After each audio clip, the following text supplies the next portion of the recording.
Bonjour et bienvenue dans la chaîne Mathématiques Sciences. Aujourd'hui je vais t'expliquer une nouvelle vidéo, quelques vidéos donc en sciences de la vie de la Terre et plus précisément une vidéo donc sur le thème 3, le corps humain à la santé, et plus précisément une vidéo dans laquelle nous allons parler de la perception de l'environnement. Et vu que nous allons parler de la perception de l'environnement, on va parler en même temps du cerveau parce que bon, en même temps c'est le cerveau qui permet en fait le travail après de nos pensées, donc de ce qu'on peut penser des choses. Ok, voilà. Donc on va parler du cerveau et de la perception de l'environnement. Donc du coup, on va démarrer tranquillement et donc on va démarrer déjà en parlant des sens. Donc déjà on va parler des sens que vous connaissez normalement. Donc les 5 sens que vous connaissez normalement que sont donc la vue, l'ouïe, l'odorat, le toucher et également donc le sens. Et donc également le sens et tout simplement du goût. Voilà, donc ces 5 sens que je viens de dire, donc vue, odorat, ouïe et donc le sens de la vue, du toucher et ainsi de suite. En tout cas vos 5 sens que vous avez.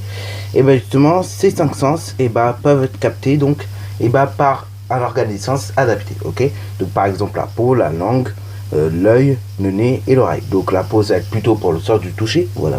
La langue ça va être plutôt pour le sens du goût. Donc voilà. L'œil, ça va être plutôt pour le sens de la vue, donc ça va capter en fait toutes les variations de la lumière, ainsi de suite. Le nez, ça va être pour l'ouïe, pour l'odorat, donc l'odeur, ainsi de suite. Et ensuite, l'oreille, ça va être plutôt pour le son, et ainsi de suite. Donc, je répète à nouveau, donc la peau pour le toucher, la langue pour tout simplement le goût, le nez tout simplement pour l'odorat, l'oreille donc pour le son, et l'œil pour la vision, ok. Alors en ce moment donc les jeunes, surtout les jeunes, on utilise beaucoup un sens qui est le sens de la vue, et c'est-à-dire on est beaucoup moins sur les autres sens, c'est-à-dire l'odorat, la vue et l'ouïe, ainsi de suite. Donc oui, tout ce qui est odorat, tout ce qui est ouïe, tout ce qui est goût et tout ce qui est le son, on est beaucoup moins sur ces sens-là. Donc là c'est là où c'est le problème, c'est que par exemple notamment en musique, j'en ai peut-être déjà parlé l'année dernière, mais en musique quand on joue de la flûte par exemple, alors oui je sais on joue pas de la flûte dans tous les collèges, hein, mais quand on joue de la flûte par moment justement, c'est vraiment on voit vraiment ceux qui sont trop sur leur téléphone et qui sont trop concentrés sur le sens de la vue, parce que du coup ils tiennent, deux solutions, soit ils tiennent mal la flûte. Alors tenir mal la flûte, il y a deux solutions, soit on était soit au cours où justement ça parlait de ça, t'avais pas ta flûte et tu pouvais pas savoir, ce qui est possible, hein. Moi c'était mon cas. Ou soit deuxième solution, t'es vraiment trop sur ton téléphone, et là ce qui est également mon cas. Et là je me sens vraiment misé en disant ça, mais j'exagère. Donc du coup tous ces sens ça donc que nous avons, faut quand même les utiliser plus ou moins, parce qu'après quand on sonde des personnes, quand on veut savoir quelles sont vraiment, si on utilise ce qu'on a vu, ça marche pas. Faut utiliser notamment l'ouïe, parce que ça va permettre également de voir comment elle se comporte après la personne, et ainsi de suite, ok. Et puis donc faut quand même utiliser ces 5 sens, parce que on va pas, vaut mieux éviter de raisonner tout le temps que par la vue, parce que si on raisonne que par la vue, ça marche pas. En plus, si vous regardez bien, souvent le son va vous donner de meilleures informations que l'œil, c'est-à-dire l'œil va vous donner certaines informations, mais si vous fermez les yeux et que vous écoutez juste ce qu'il y a autour, ça va vous donner une meilleure information. Par exemple, je vous donne un exemple. Là, moi, quand je vois des arbres, je vois des maisons, et je vois qu'il fait gris et qu'il fait pas très beau. Mais si je ferme mes yeux, ce que je vais faire, pour vous montrer un petit peu, alors je vais couper le moment, mais je vais vous dire ce que je ressens après. Voilà, alors là je vous dis, ça fait extrêmement du bien de le faire. Alors faites-le de temps en temps, hein. Donc si vous pouvez, prenez au moins quelques secondes, hein, prenez au moins même 1 minute dans votre journée pour le faire. Je me suis rendu compte que ça fait extrêmement du bien de le faire, donc de fermer les yeux quelques minutes. En plus ça, je veux dire, après ça se joue sur les pensées, c'est-à-dire les pensées ne circulent plus trop vite, et donc faites-le au moins 1 minute, ça te détend en fait. Je m'en suis rendu compte là maintenant en faisant, parce que c'est comme ça. D'ailleurs une fois j'avais trop d'histoires dans ma classe, je suis revenu, c'était un vendredi soir, il était 15h, j'étais crevé, ça m'avait énervé. C'est ce que j'avais fait, j'ai fermé les yeux quelques secondes, et puis ça m'avait détendu un peu. Comme ça au moins ça aide à oublier les histoires par moment. Donc là, qu'est-ce que j'ai ressenti? J'ai ressenti déjà que dans ma maison il y a du bruit. Alors du bruit d'électricité, des choses comme ça, de plomberie et des choses comme ça. Après j'ai senti que dehors, il y avait du vent qui faisait bouger les feuilles des arbres. Et j'ai senti également qu'il y avait des voitures qui passaient. Donc vous voyez, toutes ces informations-là, on ne peut pas les avoir avec la vue. On est obligé d'utiliser également le son. Alors après, ces deux sens, si vous les complétez ensemble, et vous allez voir, ça vous donne déjà un bon bilan. Mais voilà, je veux dire, on a de meilleurs plans. La vision va vous donner certains plans, mais je veux dire pas assez. Alors que Louis va vous donner de meilleures choses, ok. Donc bon, ça va vous donner de meilleures idées, ça va vous permettre de voir de meilleures choses, quoi. Hein, avec le son, on peut tout faire quasiment, en fait. On peut tout imaginer. Donc justement, toutes ces variations de ces paramètres, donc de ces paramètres des cinq sens, donc la vue, l'ouïe, le toucher, le goût et ainsi de suite, et justement, voilà, est un stimulus en réalité, qui peut être capté, comme je disais, par un organe des sens spécifique, donc la peau, la langue, le nez, l'oreille et donc l'œil. Également, donc, ces organes des sens sont pourvus de cellules spécialisées qu'on appelle les récepteurs sensoriels. Donc par exemple, pour la peau, il va y avoir quelques récepteurs sensoriels, donc notamment pour bien sentir qu'en fait tu touches quelque chose. Hein, voilà. Après au niveau de la langue, c'est pareil. Il va y avoir des récepteurs qui vont bien capter en fait le goût des choses, et donc ça va permettre de faire travailler le cerveau derrière. Donc là le palais va se mettre en activité, voilà, et donc du coup tu vas pouvoir bien capter qu'est-ce que tu manges finalement.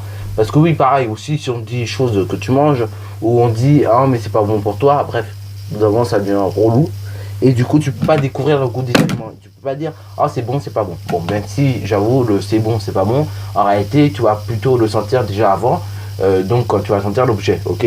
Et donc là c'est avec le nez par exemple, tu vas pouvoir sentir ça avec le sens de l'odorat.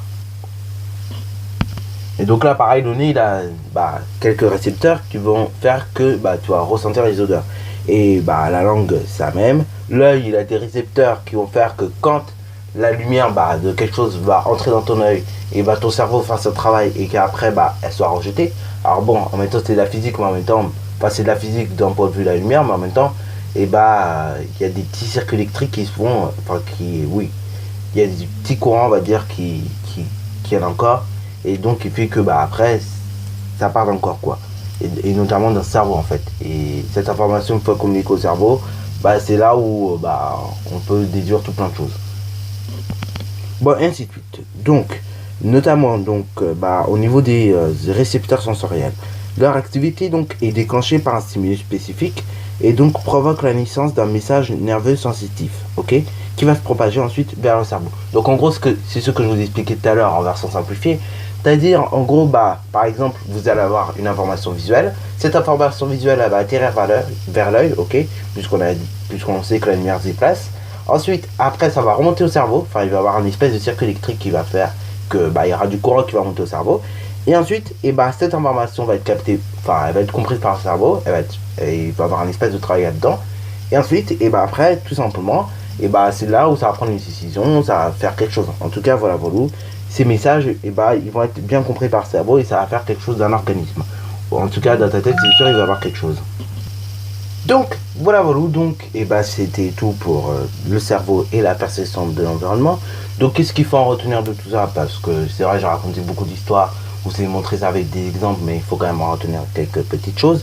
Donc, il faut retenir en gros que les organes des sens, donc, que sont la vue, l'ouïe, également donc le toucher, le goût et également donc et l'odorat ainsi que le goût, bon bref, en tout cas vos cinq sens, faut retenir que ces cinq sens ils sont utiles et que justement la variation donc d'un de ces paramètres là donc va faire que justement l'organe des sens pourra capter justement des choses, ok, des informations. Voilà. Donc ça c'est une première des choses à retenir. Donc justement les variations donc des paramètres physiques ou chimiques va faire que justement ça peut être capté par l'organe des sens. Donc la peau par exemple pour toucher, la langue pour le goût, l'œil pour la vue, l'oreille pour le son et donc le nez pour tout simplement l'odorat. Alors bon, on dit normalement on dit pas le son quand on parle de sens, on dit l'ouïe. Mais bon, je préfère que vous compreniez qu'est-ce que ça veut dire le terme ouïe, parce que bon, on dit l'ouïe, mais on ne sait pas vraiment ce que ça veut dire. Donc l'ouïe c'est le son, quoi. Voilà. Ensuite, il faut également savoir que ces organes-là, donc les cinq que je vous ai cités, donc la peau, la langue, l'œil, donc le nez et les oreilles, et bah, sont dotés de cellules spécialisées, donc qui sont les récepteurs sensoriels, et que leur activité va être déclenchée en fait et bah, par un stimulus spécifique qui va provoquer en fait la naissance bah, de ce que je vous disais, hein, d'un message qui va être envoyé par le cerveau. Ok, et après bah, c'est là qu'il va avoir une prise de décision ou pas. Voilà, donc sur ce, donc la vidéo est déjà terminée. Si tu as bien aimé, n'hésite surtout pas à la liker, à commenter, et comme d'habitude, et bah la vidéo est terminée. Donc tu peux t'abonner également si ça te plaît, et puis voilà. Et surtout, le plus important, bonne réussite à toi en mathématiques et en sciences. Bien, science, de la vie de la terre, science, de la vie de la terre.